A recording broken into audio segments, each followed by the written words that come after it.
All right, you'll see on day 2 notes that there's also another topic called Snell's Law. So we're going to go and smell Snell and see what it's about. First of all, let's review. I think I made a mistake. Do you have your day 1 notes around you? Do you write in pencil? All right, so let's correct day 1 notes. It wasn't a big boo-boo, but a little boo-boo.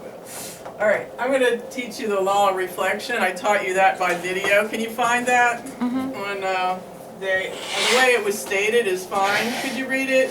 Alex, can you find your day 1 notes and read the law of reflection? What it is? Wait, law of reflection? Yeah. It came off of a video when I was The here. angle of incidence equals the angle of reflection. Yeah, the angle of incidence. Did you write the law of incidence?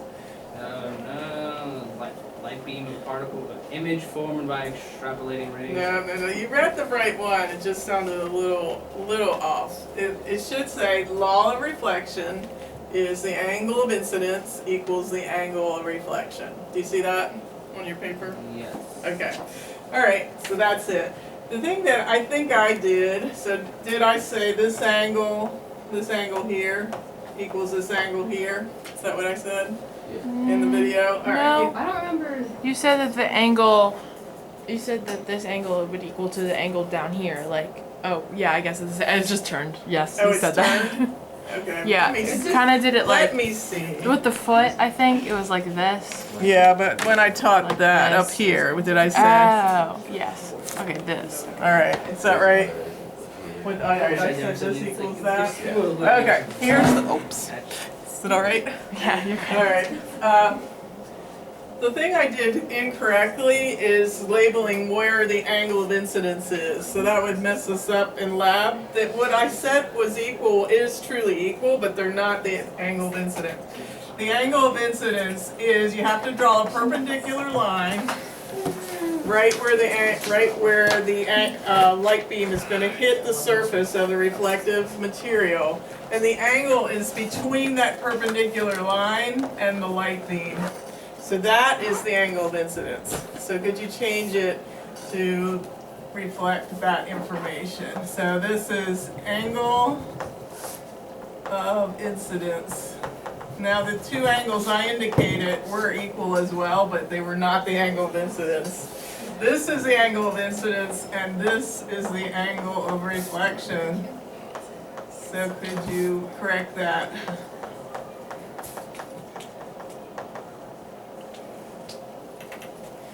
And that was your day 1 notes. So still theta 1 equals theta 2. You don't have to change the wording, you just have to change the indication of what the angle of incidence is. The angle of incidence, again, is between the parallel line I've established, or perpendicular line to the surface. I've established a perpendicular line. The angle of incidence is between that and the light beam coming in. And I said it was here. So, correction. All right, so this was, that day, this was a reflective surface. Like a mirror. And today we're going to think about opaque surfaces. Opaque, is that with the Q-U-E? Yeah. So we have an opaque surface. So we're now on back to day 2 where we're doing Snell. So a light beam comes in and hits an opaque surface and it stops. Opaque is something like this table or the wall, the door. I'm not counting this part of the door. This part of the door. Opaque, light does not go through. So it comes to a complete halt right there. So, and Snell was not interested in that. He's not interested in that. He was interested in a surface that is transparent. So, let's talk about when light hits a transparent surface. I'm going to actually increase the width of my transparent picture. So here's my transparent surface. Transparent is where light will go through, like glass, plastic, water, a diamond, an emerald, wax paper, things that light will pass through. But if something is opaque, I mean, not all light halts when it hits it, right? Well, it can reflect, I guess no offense, and it's it can be absorbed as heat, but it will not pass through is what I mean. okay. All right, so if you then would draw a transparent material, and we are going to establish a perpendicular line that goes through it. And Snell, Mr. Snell, his name was, do you like your name? No. No? No. Well, I mean, Not kind of, not really. His name Trying was to name them so. Willebrod Snell. Wow. His name is Willebrod Snell, so it could be worse. Willebrod, that's an awesome name.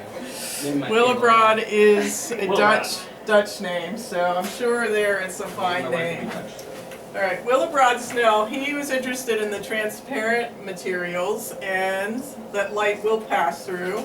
So first of all, he recognized as the light beam comes in, when it hits a transparent material such as glass, and some of it's reflected, just like we've seen. And here's the angle of incidence, and here's the angle of reflection. I'll say theta sub I for the angle of incidence, and theta sub R for the angle of reflection. So have you ever seen yourself in a window? Technically, we've Yeah. never seen ourselves, only in reflections I know, and that's pictures. so freaky. That is really weird. I mean, you've Never- seen yourself, like, Yeah, but you've it's not never your seen your face. face. Like I can I never I can like, comb I my cannot hair see from myself. this. This That's is only not a reflection. mirror. This is not a mirror, but I can see my hair. I can comb it. I can fluff it up. You can see yourself. You know? Yeah, You but can technically, see that- it's only a reflection. That poster What if the there. reflection's See wrong? my nose. What? You can see. Yeah. What if the reflection's wrong? Oh, I see what you're Like saying. bouncing off of one more surface than usual. That's when It's you're not- watching a Alex, horror you see movie. your Yeah. eyes, you see your eyebrows and your tongue and your lip. You can't see your You eyebrows. get to your I eyes. sometimes Like like this. What? You can't see I still your can't see my eyebrows. I can see my I can see actually my face. My What's nose. that got to do That's with being it? given. Oh, well, I wish you could see yourself. I can see my tongue. You put your eyes out and you turn around. Oh, there's I eyes. wish Video World could just see us right now. Yeah, we do. Maybe we'd be very judged. Alright, so Mr. Willebrod saw that the angle of incidence equals the angle of reflection when you are looking at a window. So he knew some of the light was reflected, but he also could see that the light went through. So, what he saw was this. And does this make sense to you? I'm going to actually draw it even bigger. As the light wave The whole comes, board. Yeah. As the light wave comes in, this time we're thinking of it as a wave. And these are the crests. So like if I made a splash in the water, you would see the waves going toward the object. This is the transparent object. So when these waves hit this, notice this part of the wave is going to hit before this part. So this wave is going to enter the denser material, and I mentioned earlier that light actually slows down. Unlike sound, light slows down when it hits denser material. So if this side slows down and this side doesn't, what it will do, it will bend this whole thing. So Snell was very interested in that. And then when it comes out of the material, then this side would come out first, and this side would stay in, so it would bend it even more. So he noticed this, and if in lab we'll take like a glass of water and we'll put a pencil in it, and you know how it kind of looks crooked? Have you ever seen where it comes out of the glass or your straw? It doesn't look like a straight line, it looks like it's crooked. That's because of this principle that Mr. Snell noticed. So what happens then, I'll draw it with a different color here, as we come in with the light beam, some of it's reflected and some of it goes through, but it's bent. So it's I'm gonna combine the two bends into one. So I don't care about it bends once and bends twice. I know that it's gonna be a total bend. And that is called refraction. So we had reflection and this is refraction. And that is a bending of light beams. Didn't know you could bend light beams. It's also like imaginary numbers. Yeah. Light So as we bend the light beams, does it look from where you're sitting that I bent this? I think it does. Because if it would have went straight, it would have looked like this. So it bent. All right, that bending, that creates another angle, a third angle, and the angle I'm interested again is between the perpendicular and the bent beam. So I'm interested in this angle, and that is going to be, if this is angle 1, 2, this is angle 3. Angle 3 is what Willebrod Snell studied. So, when he studied it, he wanted to know how to calculate that angle, and I'm sure you're wondering as well. So, let's begin down that path. To calculate that angle, you have to, Mr. Snell noticed the relationship between the speed of light. Have you ever seen it called c, the speed of light? That's like E equals mc squared, famous theorem by Einstein. C is the speed of light. And that's in a vacuum. Right around 1960, I The believe. speed of light in a vacuum, not a vacuum cleaner, but in a vacuum where there's no particles of air or anything, like space is basically a vacuum. So the speed of light in a vacuum is c. And he wants to take that and he wants to divide it by the speed of light in another medium. We'll call it v. Because remember, when it goes into a different medium, it slows down. The speed of light in another medium And I don't really have to use. So Mr. Snell was interested in this ratio between C and V.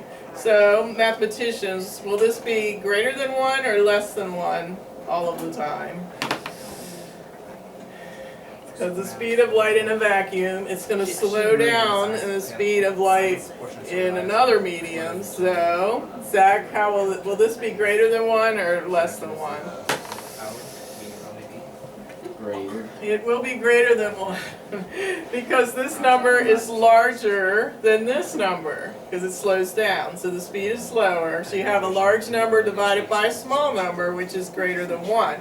Except the one case is when we talk about vacuum, the difference between the speed of light in air and the speed of light in space is negligible. So we are going to say that c is also the speed of light in air. So if it's in air, we would have, if it's going from space to air, we would have a 1 here. So we are happy with the speed of light in air.